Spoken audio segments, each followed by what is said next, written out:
এ কি হয়ে গেল আমার জান? এই যে তোমাকে বাজার থেকে যা যা আনতে বলেছি সব মনে আছে তো?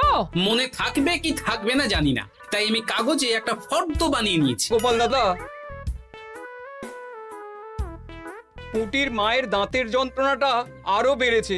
কাল সারা রাত যন্ত্রণায় ছটফট করেছে। আমাদের বৈদ্যমশাই দাঁতের শল্য চিকিৎসা শিখতেই বাইরে গেছেন, আজকের মধ্যেই আশা করি চলে আসবেন। কিন্তু ও যে আর পারছে না।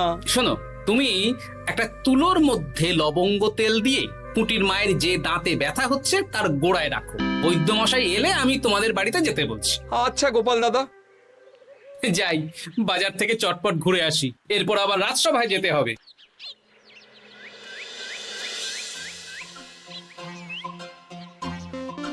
উফ, কি গরম রে বাবা, ছাতা নিয়ে বেরোলে ভালো হতো। এই তো সামনে আখের রস বিক্রি হচ্ছে, একটু আখের রস খাই, শরীরটা বেশ চাঙ্গা লাগবে। ভাই, আখের রস কত করে দিচ্ছ? 1 ভাঁড় 10 আনা গোপাল দাদা। দাও দেখি 1 ভাঁড়। আরে, এই যন্ত্রটা কিন্তু দারুণ।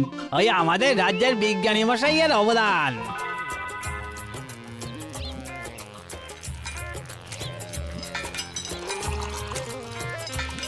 এই নাও গোপাল দাদা।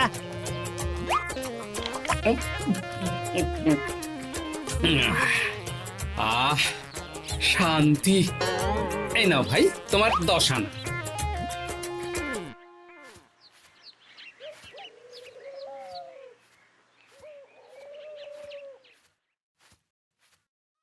কি রাজবৈদ্য, এই ফিরছ নাকি? হ্যাঁ, এতদিন আমি দাঁতের চিকিৎসার ব্যাপারে তেমন কিছুই জানতাম না, এবার সব শিখে এসেছি। ভালোই করেছো, তুমি একেবারে প্রথম রোগীকে দেখে তারপর রাজসভায় এসো। প্রথম রোগী? পুটির মা গো, কালকে সারা রাত যন্ত্রণায় ঘুমোতে পারেনি। আরে আর বলো না, কদিন আগেই পুঁটির মাকে নিয়ে পুঁটির বাবা আমাদের বাড়িতে এসেছিল। দেখলাম ওই বাড়ির দাঁতে বিস্তর সমস্যা। সেই জন্যে দাঁতের শল্য চিকিৎসা শিখতে চলে গেলে? ঠিক তাই, আমি ব্যথা কমার পথ্য দিয়ে এসেছিলাম। দেখি এবার দাঁতটা তুলেই দিতে হবে। তাহলে তুমিও পুটিদের বাড়িতে যাও, আমি বাড়িতে থলে রেখে আসছি। আজ না হয় দুজনে একটু দেরি করেই রাজসভায় যাব। বেশ বেশ।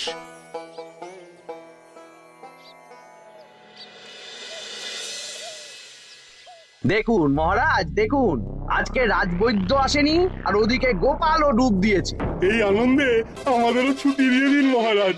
কি আনন্দে? এই গরমে বাড়ি বসে একটু আমপানার শরবত খাবো আর ঘুমবো। রাজ্যের সেনাপতি যদি বিশ্রামের কথা বলি, তাহলে আমার আর কিছুই বলার নেই।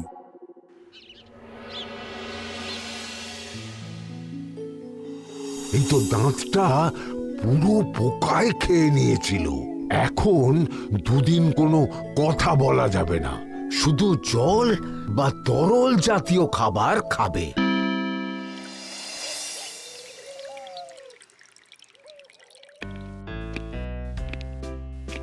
ওই তো গোপাল আর রাজবৈদ্য দুজনে একসাথে রাজসভায় ঢুকছে।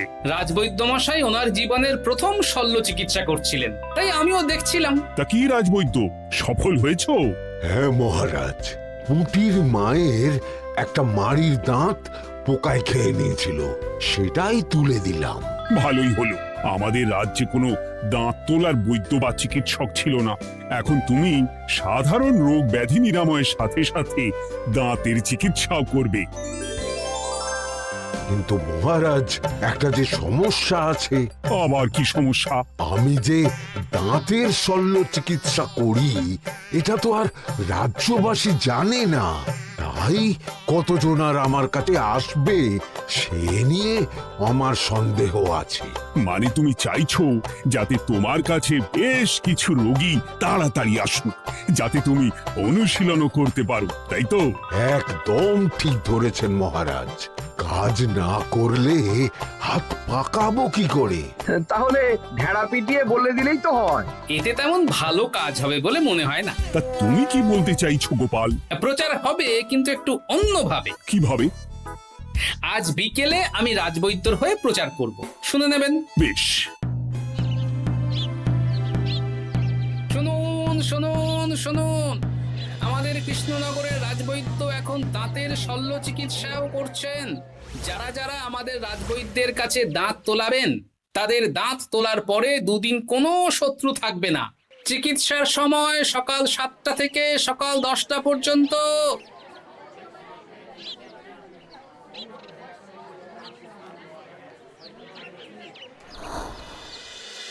এসব তুমি কি উল্টো পাল্টা কথা বলছো গোপাল? উল্টো পাল্টা না, আপনি দেখুন না আপনার বাড়িতে লোকজন আসে কিনা। আর কেউ যদি জিজ্ঞাসা করে যে এই রকম প্রচারের কারণটা কি, তাহলে বলবেন রাজসভায় আমার সাথে কথা বলতে আমি বুঝিয়ে দেব। বেশ।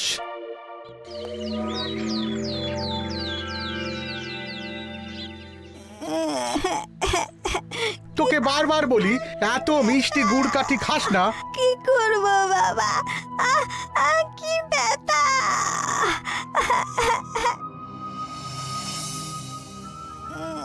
বাড়ি আছেন নাকি বৈদ্যমশাই? হ্যাঁ, আছি আছি। এই আমার ছেলেটার না দাঁতে খুব ব্যথা দুদিন ধরে। দেখছি। তা আপনাকে তো এই রাজ্যে আগে দেখিনি। আমি পাশের রাজ্য থেকে আসছি। শুনলাম আপনার কাছে দাঁতের শল্য চিকিৎসা করালে আগামী দুদিন কোনো শত্রু থাকবে না। ঠিকই শুনেছেন। বেশ, তাহলে বলুন কেন থাকবে না? আগে চিকিৎসাটা করি, তারপর বলছি।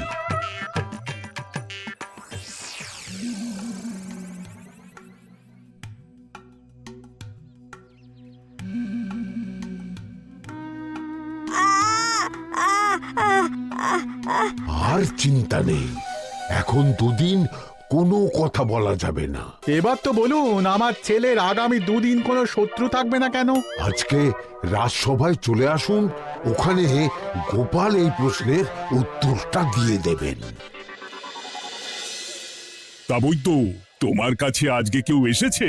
সকাল সকাল দাঁত তুলে এলাম মহারাজ।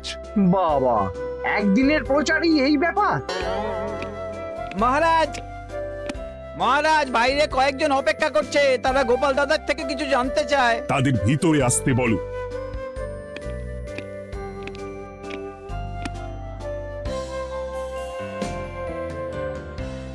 আজ আমার ছেলে বৈদ্যমশাইয়ের কাছে একটা দাঁত তুলিয়েছে।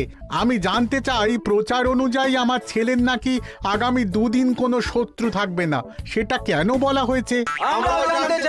বলতে পারি, কিন্তু কথা দিতে হবে। এই কারণটা বাইরে আর কাউকে বলা যাবে না। বেশ, বলবো না।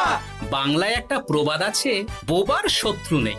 মানুষ সাধারণত কথার বিনিময়ে মতবিরোধ, বিবাদ বা শত্রুতা করে। যে ব্যক্তি কথা বলতে পারে না, তাই তার সঙ্গে কথা বলে মতবিরোধ হওয়ার কোনো সুযোগই নেই। মানে যার যার দাঁত তোলা হবে তারা তো আগামী দুদিন কথা বলতে পারবে না। আর কথা না বললে কোনো বিবাদ হওয়ার ব্যাপার নেই। আর বিবাদ না হলে কারো সাথে শত্রুতাও হবে না। কি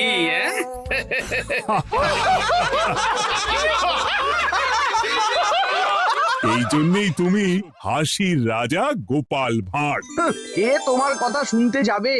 একদিন না হয় প্রচারের চমকে এলো, এরপর কিভাবে আসবে শুনি? এরপর রাজবৈদ্যের সুনামেই লোকজন ছুটে ছুটে আসবে। বাহ বাহ বাহ, তোমার কত জ্ঞান! মহারাজ, এই কথা শুনে আমার মাথাতেও একটা বুদ্ধি এলো। অল্প পুঁজিতে শুধু প্রচারের জোরে এত রোজগার করব না, গোপাল হাঁ করে দেখবে। নিশ্চয়ই কোনো লোক ঠকানোর কথা ভাবছেন। মোটেই না। আচ্ছা, আগামী 3 দিন ব্যাপী মেলা হবে, সেখানেই তোমরা দুজনে তাহলে ব্যবসা করো। বেশ, করব। যে সবচেয়ে বেশি রোজগার করবে তাকে আমি 50 মোহর পুরস্কার দেব। রাজি।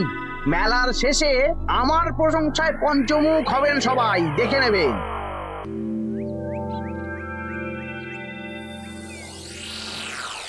খুব তো বড় মুখ করে বলে এলেন যে ব্যবসা করবেন মেলার মাঠে। তা আপনি কি ব্যবসা করবেন শুনি? ভাগ্য পরীক্ষার দোকান দেব। মানে আমি বিভিন্ন মেলায় দেখেছি যে একটা দোকানে নিচের দিকে হেলানো অবস্থায় একটা পাতলা কাঠের পাটাতন থাকে। সেই পাটাতনের উপরে 1 থেকে 6 অবধি সংখ্যা লেখা থাকে, তাই তো? হ্যাঁ, যারা মেলায় ভাগ্য পরীক্ষা করতে আসবে তাদের ফাঁপা লোহার 6টা বল দেয়া হবে। যদি ওই 6টা বলই 6 নম্বর লেখা খোপের মধ্যে ঢোকাতে পারে তাহলে প্রথম পুরস্কার পাবে। আমিও ওটারই দোকান দেব, কিন্তু শুধুমাত্র একটাই পুরস্কার থাকবে। 6টা বল 6 নম্বর খোপের মধ্যে ফেলে কেউ যদি 36 করতে পারে তাহলে সে পাবে 100 মোহর উপহার। আরে খেলার জন্য কত মোহর লাগবে? 1 মোহর। আপনি কিন্তু জেনে বুঝে বিপদ ডেকে আনছেন। একজন কেউ ফেলে দিলেই আপনার হাত থেকে 100 মোহর ফসকে যাবে। আরে মেলার ভিড়ে যদি আপনি পুরস্কার না দেন তাহলে জনতার একটা মারও ফসকাবে না। আরে সেই জন্যই তো তোদের পোষা। তোদের মধ্যে যে কোনো একজন ওই কাঠের পাটাতনের নিচে লুকিয়ে থাকবি। যখনই দেখবো কেউ 36 করে ফেলছে আমি গলা ঠাকরাবো আর তোরা কাঠের পাটাতনটা হালকা করে নিচ থেকে নাড়িয়ে দিবি। এটা তো দারুণ বুদ্ধি।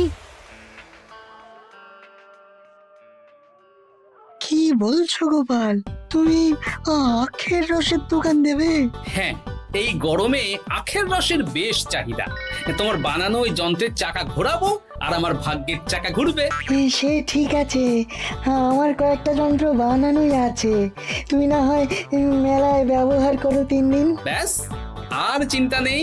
এবার শুধু জমিয়ে আখের রস বিক্রি করব, সাথে বিভিন্ন মশলা, বরফ আর পাতিলেবুর রস দেব।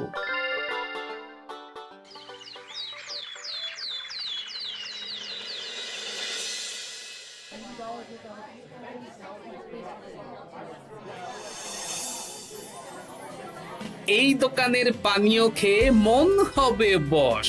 গোপাল ভাঁড় নিয়ে এসেছে ঠান্ডা আখের রস। আরে গোপাল দাদা, তুমি আখের রস বিক্রি করছো? ঠান্ডা আখের রস কত করে গো গোপাল দাদা? 1 ভাঁড় মাত্র 10 আনা। 6 ভাঁড় দাও। এক্ষুনি দিচ্ছি। আসুন আসুন আসুন, সবাই আসুন। আসুন আসুন আসুন, এদিকে আসুন, এদিকে আসুন, ভাগ্য পরীক্ষা করুন। 1 মোহরে 100 মোহর।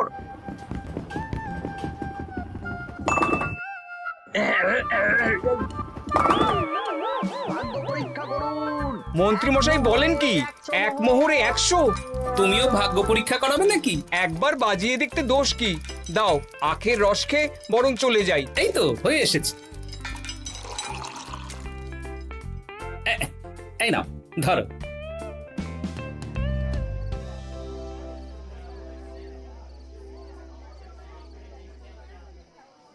কি মন্ত্রী, ব্যবসা কেমন চলছে? ভালোই।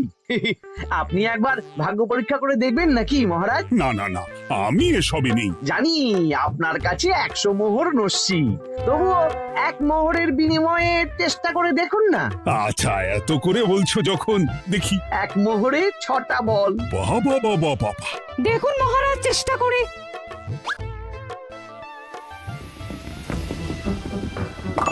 এই তো একটা 6 পড়েছে, আবার চেষ্টা করুন। জয় মা জয় মা। আবার 6। সাবাস। দেখুন হয়ে যেতে পারে, আর তো মাত্র 4টে বাকি। দেখি তৃতীয়টা। আরে পাস, আবার 6। নিন খেলুন। এই যা, হলো না। আরেকবার প্রথম থেকে চেষ্টা করবেন নাকি মহারাজ?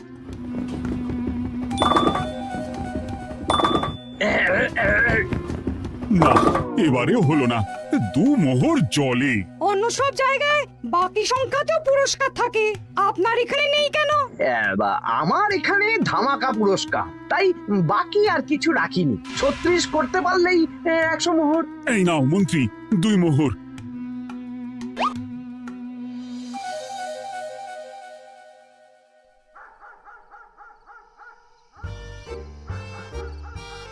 কি মন্ত্রী মশাই, আর তো মেলায় লোকজন নেই, বাড়ি যাবেন না? তুমি যাও না, আমি একটু পরে যাব। বেশ, আমি এগোলাম। গোপাল আর মন্ত্রী, তোমাদের কার কেমন রোজগার হয়েছে একদিনে? মহারাজ, কালকে আমার 7 মোহর 20 আনা রোজগার হয়েছে। আমার 70 মোহর, কিন্তু খরচ কিছুই হয়নি, কারণ কেউ 36 করতে পারেনি মহারাজ। বাহ বাহ বাহ, আমি তো বলেছিলাম আমি যখন ব্যবসা করব গোপাল আমার ধারে কাছে দাঁড়াতে পারবে না। বেশ, এখনো তো আজ আর কাল দুদিন মেলার বাকি আছে। দুদিনেও আমার দুটো কানা করিও খরচ হবে না, শুধুই রোজগার। গোপাল যতই প্রচার করুক আর যতই ভালো আখের রস বানাক না কেন, আমার ব্যবসাকে টপকাতে পারবে না। ঠিক আছে, আজকে আমি একবার ভাগ্য পরীক্ষা করে দেখবো। আমার দোকানে সুস্বাগতম। নাও সেনাপতি, চেষ্টা করে দেখো। দিন বল। আমিও সেনাপতির খেল দেখতে এলাম। প্রথম বল, এই যে গড়িয়ে গড়িয়ে গড়িয়ে 6 নম্বর, সাব্বাস সেনাপতি। আবার 6, তৃতীয়, চতুর্থ, পঞ্চম। আরেকটা ফেলতে হবে। নাও সেনাপতি, ষষ্ঠ বল, এই যা, হলো না। এটা কি হলো? আবার চেষ্টা করো তো সেনাপতি। হ্যাঁ, 3টে হয়ে গেছে, এবার 4 নম্বর। এই যা, 4 নম্বরে চলে গেল। ধুর চাই। ব্যাপারটা কি? মন্ত্রী মশাই গলা খুসখুস করার পরের বলটাই পরপর দুবার অন্য ঘরে পড়ল। নিশ্চয়ই কোনো রহস্য আছে। না, আজকে রাতে ব্যাপারটা দেখতে হবে। চলুন মন্ত্রী মশাই, পুরো মাঠ ফাঁকা, একা একা মশা মারবে নাকি? আমি পরে যাব, তুমি যাও তো। বেশ। ব্যাপারটা কি? আমাকে তো নজর রাখতে হচ্ছে। না, একটা গাছের পিছনে লুকিয়ে পড়ি, মন্ত্রী মশাই গেলে ওনার পিছু নেব। দেখুন মন্ত্রীমশাই, পরপর 2 দিন আমি পাটাতনের নিচে ছিলাম। আগামীকাল ঘটাকে থাকতে বলুন। বেশ, তাই হবে। আর অত জোরে গলা ঠাঁকড়াবেন না, কেউ যদি সন্দেহ করে ব্যাপারটা বুঝে যায় মুশকিল হয়ে যাবে। আরে কেউ বুঝবে না, অনেক রাত হলো, চল চল চল চল চল। আচ্ছা, এই ব্যাপার। তাই ভাবি 2 দিন ধরে একটাও কেউ পারলো না কেন? কাল আমিও মজা দেখাবো।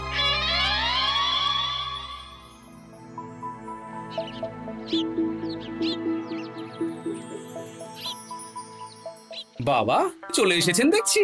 এত চাহিদা না আমার এই ভাগ্য পরীক্ষার, তাই আগে আগে চলে এসেছি। মন্ত্রীমশাই, আপনাকে মহারাজ এক্ষুনি ডাকছেন।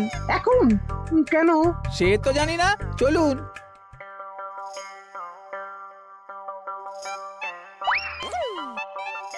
এই বেটা ঘটা, এবার বেরো। এ কি গোপাল দাদা, তুমি? হ্যাঁ আমি। খুব চালাক ভেবেছিস না? মন্ত্রী মশাইয়ের খেলা আজকে শেষ। প্রহরী, একে ধরে নিয়ে যাও।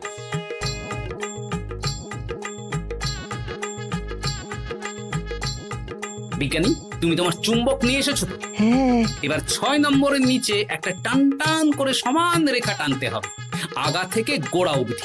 তুমি তো সব সকালে বুঝিয়েই দিয়েছো, দাঁড়াও দাগটা টেনে নি। একদম 6 নম্বর খোপ অবধি যাচ্ছে, সেই অনুযায়ী টান টান করে দাগ টানো। টানছি, তুমি বাইরে নজর রাখো। নজর রাখছি। কাজ হয়ে গেছে, তুমি একবার অনুশীলন করে দেখে নাও। হ্যাঁ দেখছি। শুরু করো। শুরু করছি। একদম পাক্কা আছে। দূর, কেউ ডাকেনি, অকারণে সময় নষ্ট করলো। কতগুলো খদ্দের ফিরে গেছে কে জানে। কি হলো মন্ত্রী মশাই, এত রাগ কিসের? রাগ হবে না, ওরই বেটা আমার সাথে মজা করছিল। বেশ অনেকজন খদ্দের ফিরে গেল, আমার কত ক্ষতি হয়ে গেল। আমি খেলে আপনার ক্ষতিপূরণ দিতে পারি। কি, তুমি খেলবে? হ্যাঁ, ভাগ্য পরীক্ষা করতে দোষ কোথায়? ওই তো বেশ কয়েকজন সভাসদেরা আসছেন, সবার সামনেই খেলবো। তাহলে শুরু করি। হ্যাঁ, শুরু করো। এই বল যা, 6 নম্বরে যা। আরে বাস, গোপালের ফেলাপল তো গড়ালো না, সোজা 6 নম্বরে চলে গেল। এই দেখুন, আবার যাবে। বলকে আমি বলবো, বল কথা শুনবে। এই বল যা তো, 6 নম্বরে যা। আবার 6, আবার 6। আবার 6। কি, এটা কি হচ্ছে? যা বল, এটাও 6 নম্বরে যা। আবার 6, 100 মোহর। হ্যাঁ এটা কি করে হলো? দিন মন্ত্রী মশাই, 100 মোহর দিন। ইয়ে না মানে মন্ত্রী দাও বলছি। আমি আবার খেলবো। 6, আবার 6। আবার 100 মোহর। আর নেই। এই ঘটা আর কি করছিসটা কি?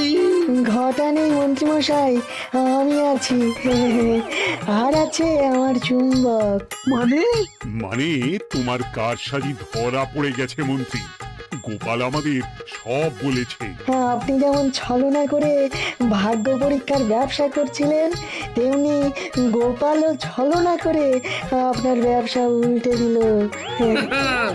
তাহলে শেষমেশ কে জিতলো? হাসির রাজা, জ্ঞানীর রাজা, রসিক রাজা গোপাল ভাঁড়। লোকের ভাগ্য পরীক্ষা করছিলাম আর আমারই দুর্ভাগ্য নেমে এলো।